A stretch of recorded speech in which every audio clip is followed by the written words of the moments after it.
So I got this paint right here. I mean, months ago. Supposed to have painted something with it, I forgot, but might have been my bedroom paint, but had too much. But it's been sitting in the shed for at least 4 or 5 months, whatever. And it's separated and it froze, and it's really, you can see it's really watery. I tried using this, but that wasn't gonna get it. I wasn't mixing it up good enough. So I came up with an idea using the drill.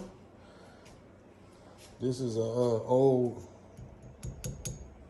curtain rod, extra curtain rod we had laying around, whatever. And then one of my old wife's whisk, extra whisks she had. So I'm gonna see if this works.